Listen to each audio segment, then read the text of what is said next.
it's another question from the previous mains. Question is,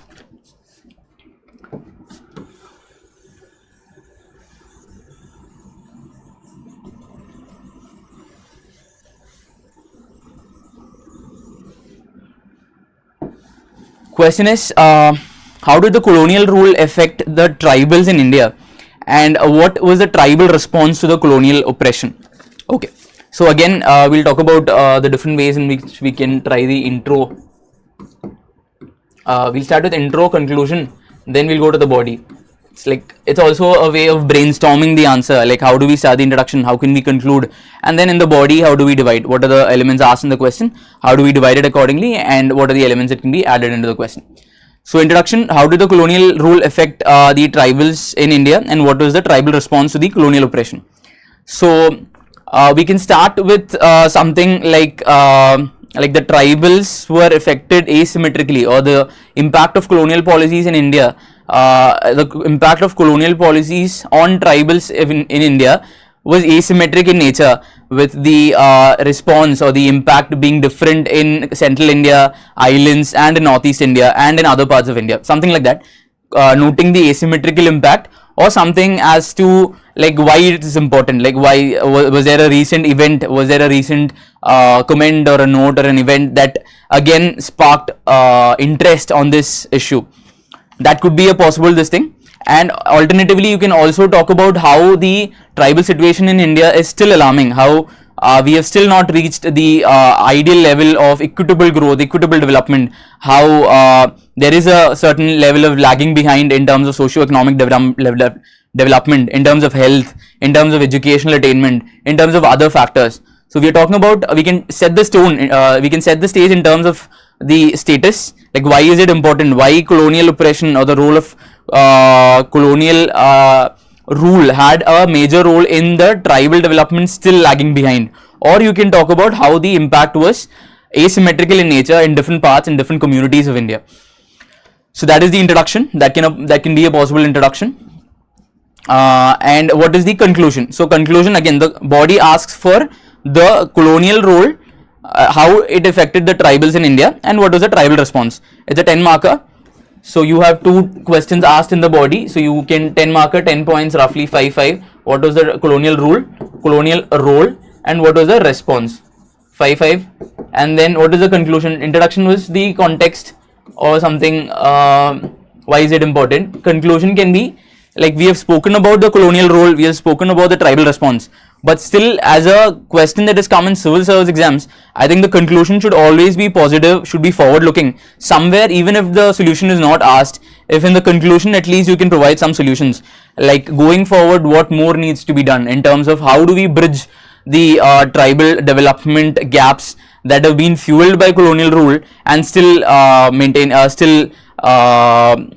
continuing today. How do we solve that? So that could be in the way of few solutions as noted by certain committees. Like you can conclude by saying, as noted by Kaka committee, going forward we need to have so and so, like we need to have UGC chairs, we need to have tribal assemblies, we need to have independent tribal representation, we need to increase the 5th schedule areas, or increase the 6th schedule areas, or increase the financial independence of 6th schedule bodies, like whatever some of the recommendations that you can say for solving tribal development issues. That could be an answer. Or you can also connect it with just about colonial rule and tribals, like how this led to the lagging behind of tribals in independent India. Like you can connect this to the next event in history. As I said, a simple way to remember introduction and conclusion is to connect introduction connecting it to the previous event and the conclusion connecting it to the next event. So chronology is important in history, it is central to history, so you can connect it to the previous and the next event. Or alternatively, you can also talk about solutions. You can talk about how what more needs to be done, how do we bridge the gap that was created by tribal development or colonial rule in India during that time. How do we bridge that, like very briefly according to some committee or expert, or you can just note by yourself as well. And body, what is the colonial, how did the colonial rule affect the tribals in India, that is the first part. And what is the tribal response?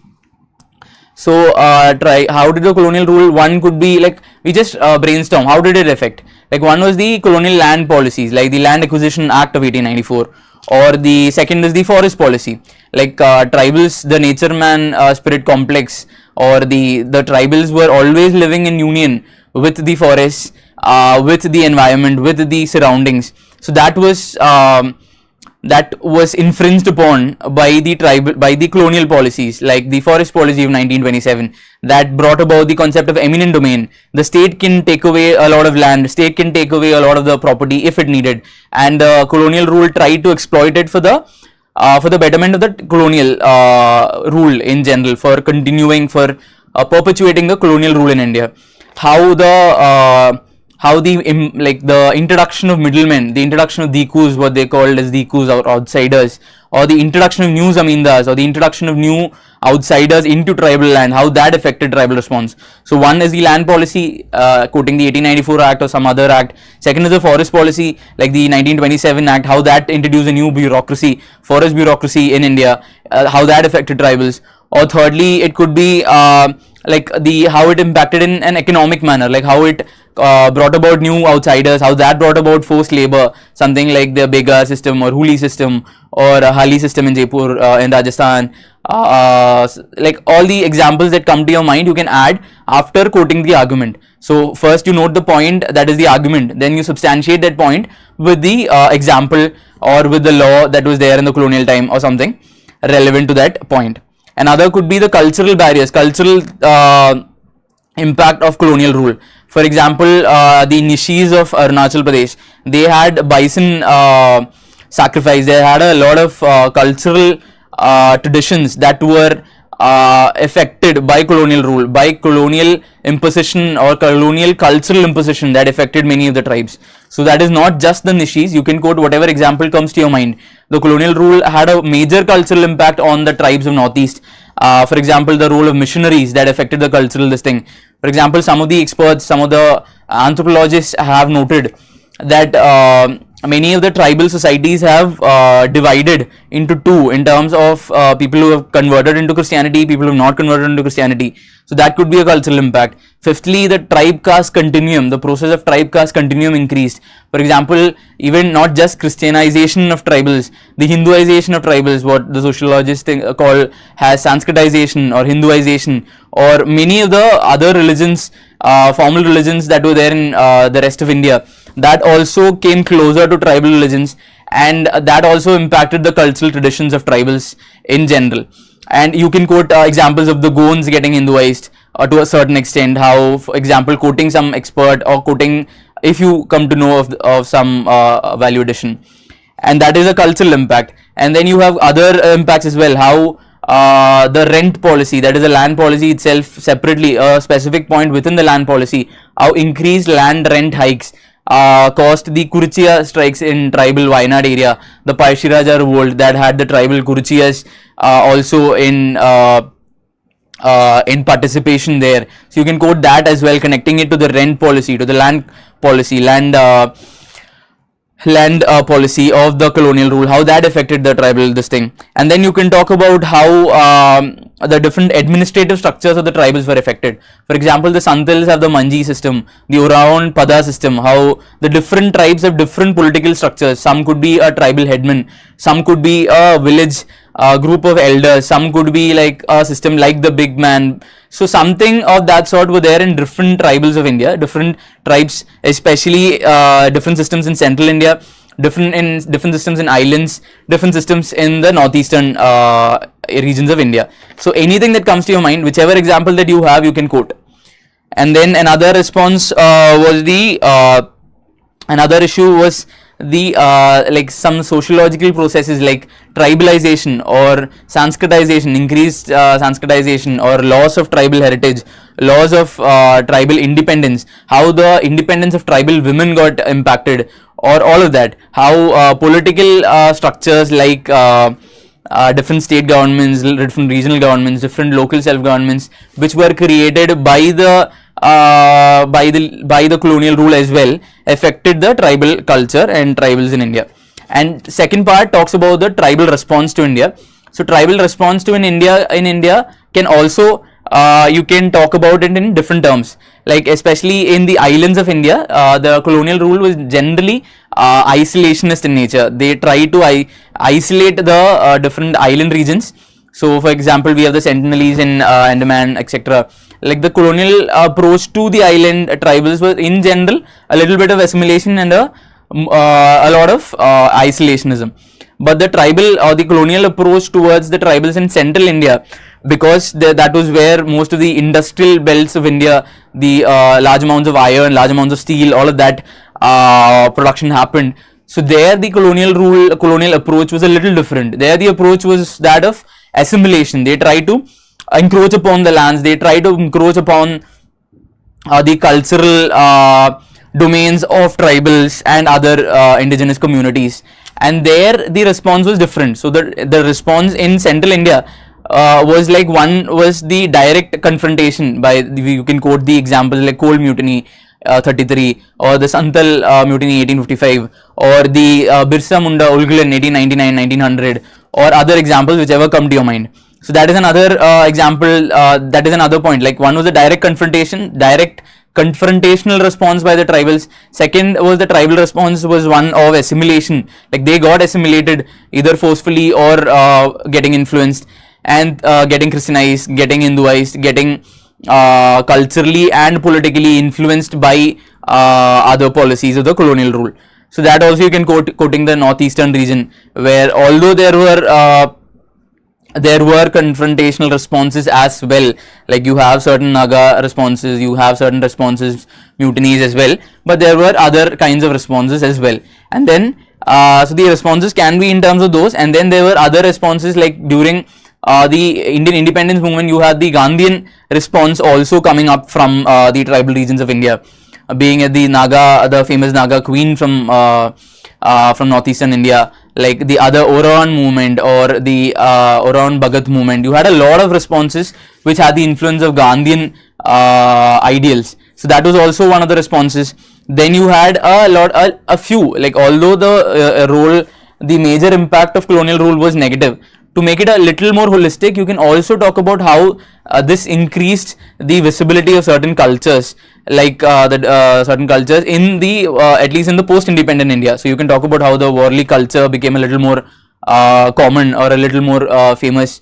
So you can make it a little more or how that created a kind of reaction, like to protecting the indigenous culture, how the tribals reacted in a way so as to protect their indigenous cultures, their customs and traditions. So how the threat posed by the colonial rule resulted in the tribals coalescing, in them getting consolidated a little, in them trying to protect their indigenous traditions a lot more. So that can also be a form of tribal response. So the whole point is, the question is only 10 marks. You have to have 5 points for the role colonial rule played, and you can have 3 to 4 or 5 points about the tribal response. You can also divide it into certain categories, subheadings, depending on the time and points that come to your mind. So that was about the second question. So although we are talking about a lot of points here, so you should remember that whatever comes to your mind at that particular moment during the exam is the most important. What we can do is only to prepare with respect to previous year questions, with respect to whatever is there specifically mentioned in the syllabus, and with respect to something that is important in current context. So after preparing all that, then you should have some structures in terms of, okay, if it is a history question, if an introduction comes, okay, I can connect it in terms of the previous event, conclusion in terms of the next event, or I can talk about the relevance in the conclusion, or in the body I can connect it and I can divide it into different subparts and then answer accordingly. So that is just one of the, so this is just about giving an idea, like one of the ways in which you can approach questions in history. This is just one of the ways that I tried. It might not be very useful, but just take it as one of the ways to approach an answer. Hi, a very good evening to all of you. I hope prelims 2024 आप लोगों का सही से हुआ होगा. Now is the time when you should prepare for mains wholeheartedly. And to help you in assisting in this endeavor, we are coming up with a very important program known as Civil Services Accelerator Program. देखो mains में आपको हर कोई बोलेगा कि 450 number GS 1 2 3 4 में आने चाहिए, ऐसे में 120 130 आने चाहिए, but how to achieve it, वो करना कैसे है, कौन कौन से वो पिलर्स है जिन पे हम फोकस करने वाले हैं. तो पिलर्स देखो बहुत बेसिक है. First we going to ensure that जो भी हम यहाँ करंट अफेयर की क्लासेस लेंगे they going to be linked with the static part. so that you can get a very good understanding, चाहे यूपीएससी फिर बाद में स्टैटिक पोर्शन से पूछे या फिर करंट से, आपका अच्छे से कवर हो जाएगा. सेकंड इज अबाउट एथिक्स, कि आप एथिक्स अच्छे से कवर करिए, both portion section A as well as the case studies, and if you do it properly you will get very good marks. Then philosophical essays, सबसे कम marks आजकल एसे में आने लग गए स्टूडेंट्स के, 80, 90, 100 तक मैक्सिमम लोग स्टॉप हो जाते हैं. तो हाउ टू इंश्योर दैट कि वो मार्क्स हमारे 130 तक पहुंचे, उसके लिए हम ऐसे फोकस करेंगे. And then you going to have a very important test series which is going to ensure कि यार अच्छे से आप प्रैक्टिस कर पाओ और इवेलुएट कर पाओ अपने आप को. And these are the important areas which we going to focus upon. In fact these are the pillars of mains preparation. For current affairs, a team of faculties including me, we are going to assisting you in each and everything. We'll have Rajvardhan sir, we'll have Neha ma'am, me alongside some other faculties will also be part of this. We'll focus on 3 areas, okay? जो topic बहुत static लगते हैं लेकिन वहां से current का question हर बार आता है, जैसे लोकल सेल्फ गवर्नेंस, ऐसे क्वेश्चंस को हम पहले से ही संभाल के रखेंगे. सोसाइटी के बहुत सारे टॉपिक हैं ऐसे जहां से बार बार क्वेश्चन आता है, लगता नहीं है कि आएगा बट आ जाता है. Trend specific question, finance commission, climate change, ऐसे ऐसे जितनी भी थीम है वो इसमें आएंगे. And third, year specific. Year specific means that इस साल जैसे मान लो साइंस एंड टेक में कुछ अच्छे डेवलपमेंट्स हैं तो यूपीएससी वहीं से पूछ लेता direct question. So those kinds of current affair will also be covered. So that's why if you want to become part of a very important course, this is the course for you. कि सारी आपकी current affair की चिंता finish. With respect to ethics, we have one of the most stalwart person, Atul sir. Atul sir has been teaching for more than 13 years ethics. है ना, जब से शुरू हुआ है 2013 से पेपर, तब से सर पढ़ा रहे हैं. And if you want to get his mentorship, then eventually जितने भी प्रॉब्लम्स आते हैं एथिक्स में वो सारी सॉल्व आउट हो जाएंगे, चाहे वो आपकी बेसिक कंसेप्ट हैं, कंटेम्प्रेरी एग्जांपल्स हैं. If you not able to include the thinkers in the answer, वो भी सॉल्व हो जाएगा. Along with the answer writing is going to become very very refined. In fact, he has already taken an orientation session. You can just watch it on our YouTube channel and you will get very good outcome for that. Ethics में जो होंगे लगभग 20 घंटे के आसपास classes होंगी, आपको PYQs वगैरह के लिए हेल्प की जाएगा, हैंडआउट्स दिए जाएंगे, अच्छे एग्जांपल जाएंगे, and plus more importantly 1-to-1 mentorship is going to become a part of it. So ethics is one area where very important. Then comes the essay. In the essay we are going to focus upon philosophical areas. तो पहले वहां पे आपको teach भी करेंगे, me along with Manikant sir as well as Kapil Sikka sir. We are going to be part of this so that those of you who can eventually get the best out of yourself, आपको कोई भी रुकावट नहीं आनी चाहिए. So focus किस चीज पे रहेगा?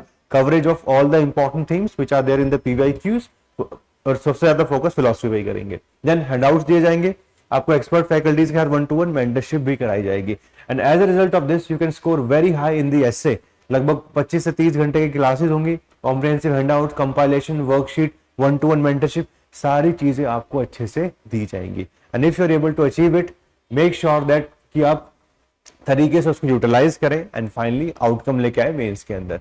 And finally when it comes to test series, all the faculties are going to be together to ensure that जो भी आपका एरिया होगा उसमें आपको अच्छे लेवल का हम आउटपुट दे पाए, आपको अच्छी मेंटरशिप प्रोवाइड कर पाए, चाहे वो GS 1, 2, 3, 4 या फिर ऐसे पेपर हो. So that's why you're going to have a test series also along with this. And in this test series, we have to make sure questions quality, model answers, the discussion sessions, all of them they are top notch, so that इस साल जो mains है आपके लिए एक eventually game changer बन जाए and we are able to become a part of your success journey.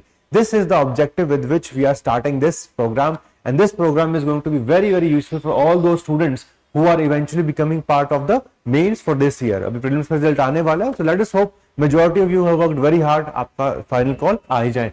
Many sessions are going to happen. Some have happened, like ethics का session has already been taken by Atul sir and June 25 it was taken. Essay का जो है 2 जुलाई को होगा. Answer writing template का जो session है, it will be taken by the rank 4 of this year. It's going to focus specifically on paper 2, paper 3. Current affair की classes 28 जून को first होगी, it will be dealing with IR. इसकी second class होगी वो next week on the July of 4th होगा. So what is required from your side, आप इन sessions का पार्ट बनिए. These sessions are open in nature. Try to get your doubts resolved and once you feel like नहीं trust आ रहा है, confidence आ रहा है इस इंस्टीट्यूट पे, then become a part of the program, and once you become part of this program, we'll take care everything from your side. Okay, so all the very best. If you have any query, any doubt, you can reach out to these numbers.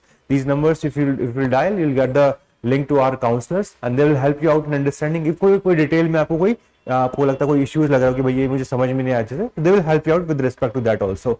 And for all the important kind of videos, you can stick to our YouTube channel and we're going to help you out in the whole UPSC civil services preparation. All right, all the very best. Thank you so much.